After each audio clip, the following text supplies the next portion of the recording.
মোদী কি গ্যাৰান্টি, মোদী সৰকাৰ প্ৰকাৰান্তৰে এই শব্দবোৰৰ বিলুপ্তি ঘটাই ভাৰতবৰ্ষৰ জনসাধাৰণে 18 সংখ্যক লোকসভা গঠন কৰিলে। বিজেপিৰ 240 আৰু NDA গঠবন্ধনৰ সৰ্বমুঠ 292খন আসনেৰে মোদী তৃতীয়বাৰৰ বাবে প্ৰধানমন্ত্ৰী পদত অধিষ্ঠিত হ'ল। কিন্তু এইবাৰ মোদী আগৰজন মোদী নহয়। এইবাৰ মোদী হৈ পৰিছে চাবি দিয়া পুতলা, যাৰ চাবি থাকিব নীতিশ আৰু নাইডুৰ হাতত। हम आपको आश्वस्त करते हैं कि हम इधर उधर होने वाले नहीं हैं, हम रहेंगे आप ही के साथ।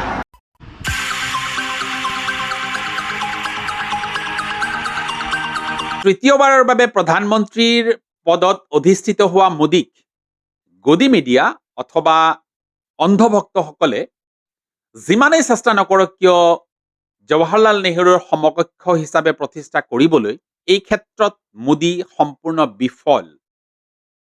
কাৰণ জৱাহৰলাল নেহৰুৱে তৃতীয়বাৰৰ বাবে প্ৰধানমন্ত্ৰী পদত অধিষ্ঠিত হ'বলৈ অথবা একেৰাহে 3বাৰ শাসনৰ গাদীত অধিষ্ঠিত হ'বলৈ আনৰ সহায় মানে আন দলৰ সহায় ল'বলগীয়া হোৱাৰ দৰে দুৰ্যোগপূৰ্ণ পৰিস্থিতিৰ সৃষ্টি হোৱা নাছিল।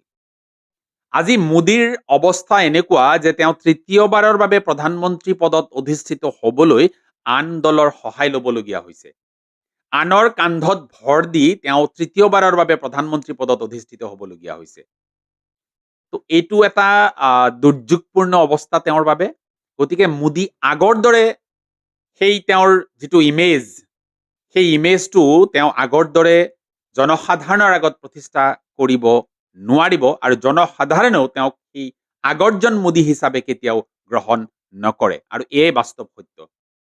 সেইবাবেই মোদীৰ কথাৰেই কৈছো যে এইবাৰৰ নিৰ্বাচনত মানুহে ভোট দিছে vote for punishment, vote to punish.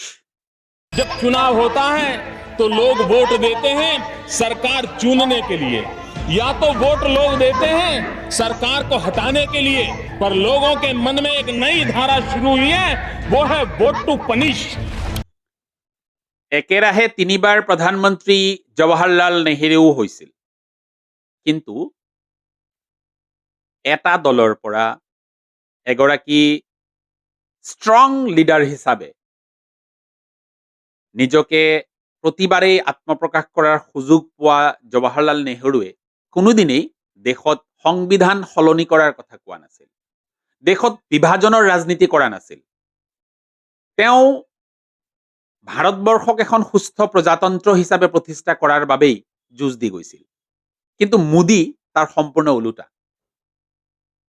আজি যেতিয়াই নিৰ্বাচনৰ ফলাফল ঘোষণা হ'ল, তেতিয়া কেৱল মাত্ৰ নিজৰ চকীখন সুৰক্ষিত ৰাখিবৰ বাবে নিজে কেনেকৈ তৃতীয়বাৰৰ বাবে প্ৰধানমন্ত্ৰী হ'ব পাৰে, নিজৰ এই যি সমতালিপ্সু যিটো চৰিত্ৰ সেইটো কেনেকৈ তেওঁ অক্ষুণ্ণ ৰাখিব পাৰে, তাৰ বাবে তেওঁ তেওঁৰ দলৰ যিসকল নিৰ্বাচিত সাংসদ আছে তেওঁলোকৰ লগত এখন বৈঠক কৰাৰ পৰিৱৰ্তে যিটো পৰম্পৰা, সেই পৰম্পৰা তেওঁ ভংগ কৰি তেওঁ পোনছাটেই নীতিশ নাইডুৰ সৈতে NDAৰ বৈঠক আহ্বান কৰিলে। NDAৰ বৈঠকত তেওঁ সৰ্বসন্মতিক্ৰমে আন দলৰ সমৰ্থনটো লৈ তেওঁ নেতা নিৰ্বাচন আগতে হৈ ল'লে। এইটো আচলতে পৰম্পৰা বিৰোধী, কাৰণ পূৰ্বৱৰ্তী পৰম্পৰা মতে তেওঁ বা যিকোনো দলৰ যেতিয়া জয় হয় তেতিয়া তেওঁলোকে নিজৰ দলৰ যিসকল নিৰ্বাচিত প্ৰতিনিধি থাকে তেওঁলোকৰ লগত এটা বৈঠক অনুষ্ঠিত কৰে আৰু তাতে তেওঁ সৰ্বসন্মতিক্ৰমে নিজৰ দলৰ পৰা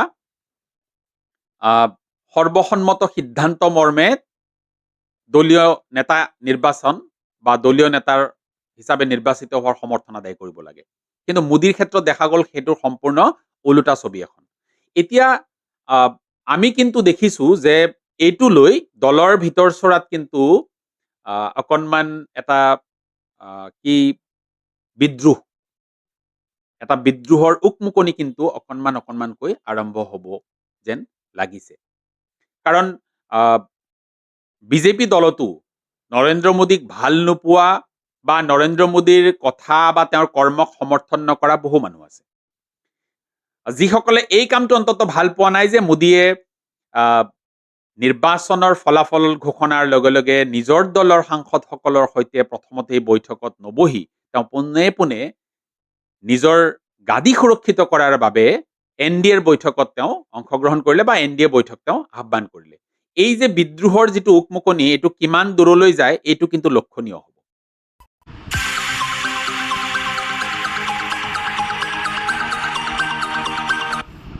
যিসকল অন্ধভক্তই নৰেন্দ্ৰ মোদীক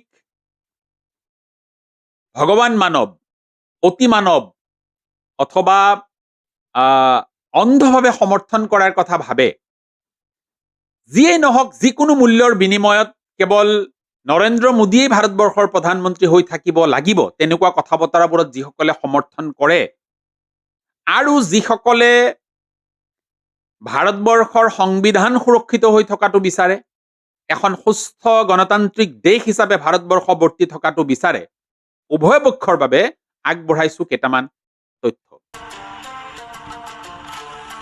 1958 চনত মাত্ৰ 8 বছৰ বয়সত RSSৰ স্বেচ্ছাসেৱক হিচাপে অংশগ্ৰহণ কৰি 22 বছৰ বয়সত RSSৰ প্ৰচাৰক হিচাপে আত্মপ্ৰকাশ কৰিছিল মোদীয়ে।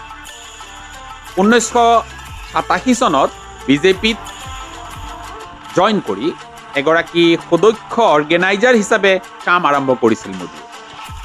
1995 চনত তেওঁ বিজেপিৰ ৰাষ্ট্ৰীয় সম্পাদকৰ দায়িত্ব লাভ কৰিবলৈ সক্ষম হয়।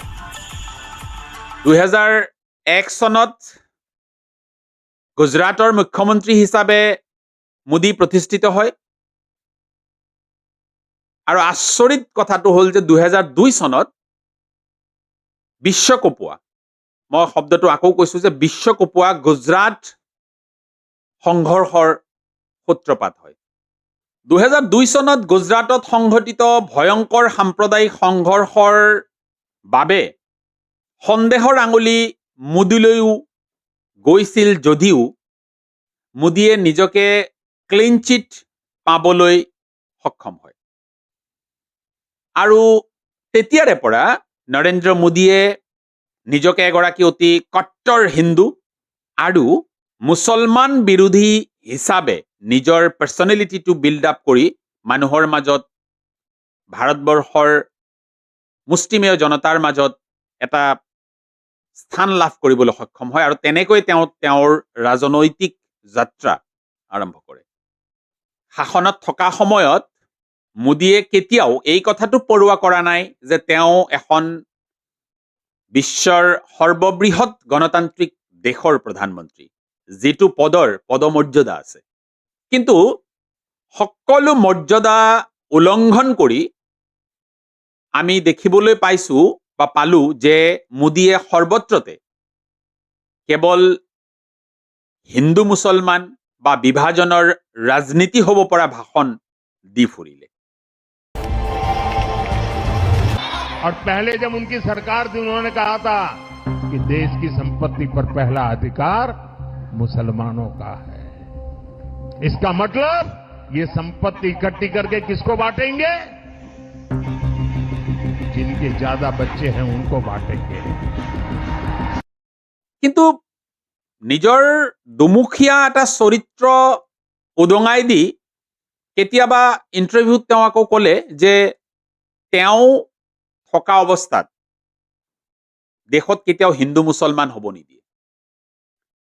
কিন্তু বিগত পৰিস্থিতি আমি সকলোৱে জানো। গুজৰাকাণ্ডৰ পৰা আৰম্ভ কৰি বৰ্তমানৰ সময়লৈ যিবোৰ সাম্প্ৰদায়িক সংঘৰ্ষ দেশত হৈছে, এই সম্পৰ্কে নিশ্চয়কৈ দোহৰাৰ প্ৰয়োজন নাই বা আমি সেই ভয়ংকৰ দিনবোৰ মনত পেলাবলৈও বিচৰা নাই। এগৰাকী দেশৰ প্ৰধানমন্ত্ৰীয়ে যেতিয়া ৰাজহুৱা ভাষণত ধৰ্মৰ কথাবোৰ কয়, ধৰ্মীয় বিভাজনৰ কথাবোৰ কয়, তেতিয়া অকণমান অসুবিধা হয় ভাৰতবৰ্ষৰ নাগৰিক হিচাপে আমাৰ, যিসকলে আমি সংবিধানত বিশ্বাস কৰোঁ, যিসকলে আমি দেশৰ সাংবিধানিক যিবোৰ অধিকাৰ আছে সেইটো সকলো নাগৰিকৰে সুৰক্ষিত হোৱাটো আমি যিসকলে বিচাৰো তেওঁলোকে কিন্তু আমি বিগত মোদীৰ সময়ছোৱাত আমি অসুৰক্ষিত অনুভৱ কৰিছো। অবান্তৰ অসত্য আৰু বিভ্ৰান্তিকৰ তথ্যৰে আৰু কথাৰে ভাষণবাজি কৰি ফুৰা মোদীয়ে গুজৰাট মডেল, अच्छे दिन, গংগা সফাই, 100 স্মাৰ্ট চিটি, কালা ধন ৱাপছ লাও, এনে কথাবোৰ বা এনে শ্লোগানবোৰ বিগত নিৰ্বাচনবোৰত এবাৰো উচ্চাৰণ কৰা দেখিবলৈ পোৱা নগ'ল। ডিমনিটাইজেশ্যন, ফাৰ্মাৰ্ছ ল, কৃষকৰ আয় দ্বিগুণ, না খাওঁগা না খানে দুংগা ইত্যাদিবোৰৰ কথা পুনৰবাৰ কিন্তু এবাৰলৈও উচ্চাৰিত নহ'ল। বহুত হুই মেহংগাই কি মাৰ, আব কি বাৰ মোদী চৰকাৰ, 2024ত কিন্তু এনেধৰণৰ শ্লোগান আমি দেখিবলৈ নাপালো। Make in India, made in India, আদৰ্শ গাঁও, smart city, bullet train, 15 lakh ৱাপছ, skill India, Mudra loan, look east policy, কুটিৰ ঘৰত চাকৰি, উমেন এম্পাৱাৰমেণ্ট, নাৰী শক্তি, বেটি বচাও বেটি পঢ়াও, কৰোনা ভেকচিন, এইবোৰৰ নামত কিন্তু ভোট বিচৰা আমি দেখিবলৈ নাপালো। কাৰণ এই ইছ্যুবোৰ এতিয়া আউটডেটেড, এই ইছ্যুবোৰৰ এক্সপায়াৰী ডেট উকলি গৈছে। ৰাহুল গান্ধীয়ে নৰেন্দ্ৰ মোদীক ফেচ টু ফেচ অপেন ডিবেটলৈ আমন্ত্ৰণ কৰিলে, চেলেঞ্জ কৰিলে। কিন্তু 56 ইঞ্চিৰ বুকু থকা নেতাগৰাকীৰ সাহস নহ'ল ৰাহুল গান্ধীৰ সেই চেলেঞ্জ একচেপ্ট কৰাৰ। কৰেই বা কেনেকৈ?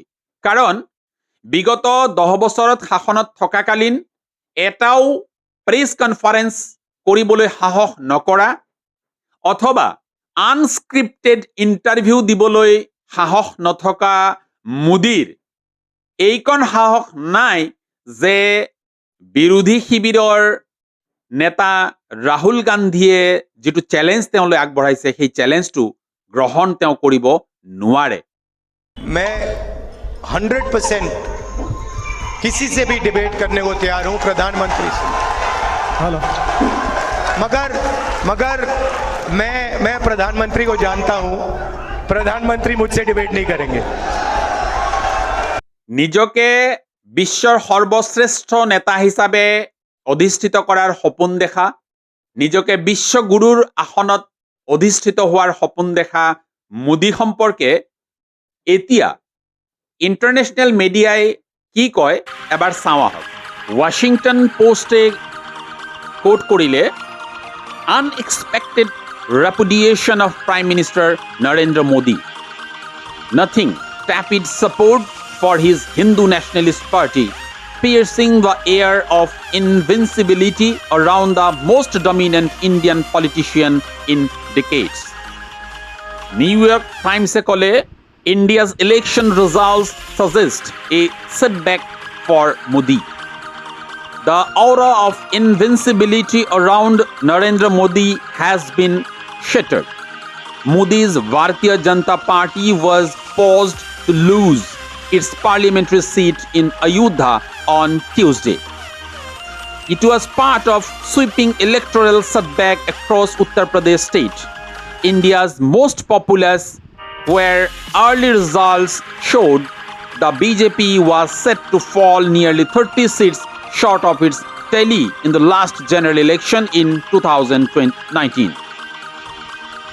British broadcaster BBC উদ্ধৃতি দিলে, the results are a personal blow to Mr. Modi, who has always secured majorities in elections as both Chief Minister of Gujarat State and India's Prime Minister, and dominated the country's politics for a decade. The verdict marks a surprising revival for the Congress Party-led India Opposition Alliance, defying earlier predictions of its decline and sharply diverging from both exit polls and pre-election surveys. অতি লক্ষণীয়ভাৱে south China morning পোষ্টত উদ্ধৃতি দিয়া হ'ল, Modi claims victory, but his BJP needs a coalition to stay in power as opposition makes gains. Narendra Modi has claimed victory in India's general election, even as official results early on Wednesday showed the Prime Minister's Bharatiya Janata Party fell short of securing a majority and would require the support of smaller regional allies to return to power in a coalition. অন্ধভক্ত আৰু গদি মিডিয়াই যিমানেই চেষ্টা নকৰক কিয় যে মোদীৰ বিজয় হৈছে, মোদী আকৌ প্ৰধানমন্ত্ৰী হৈছে, মোদীয়ে ৰেকৰ্ড কৰিছে তৃতীয়বাৰলৈ প্ৰধানমন্ত্ৰী হৈ, কিন্তু মোদী আগৰজন মোদী হৈ থকা নাই। মোদী হেজ ফেইল্ড মিজাৰেবলি, এই কথাটো আমি মানিবই লাগিব। আনৰ কান্ধত ভৰ দি কিমান দিনলৈ চৰকাৰ চলাব পাৰে সেইটো কিন্তু এটা লক্ষণীয় বিষয় হ'ব। এটা কথাত আজি সংবিধানক বিশ্বাস কৰা, ভাৰতীয় গণতন্ত্ৰৰ প্ৰমূল্যবোধ বিশ্বাস কৰা প্ৰতিজন নাগৰিকে স্বস্তিৰ নিশ্বাস পেলাইছে যে এটা একনায়কত্ববাদী যুগৰ পৰিসমাপ্তি ঘটিল।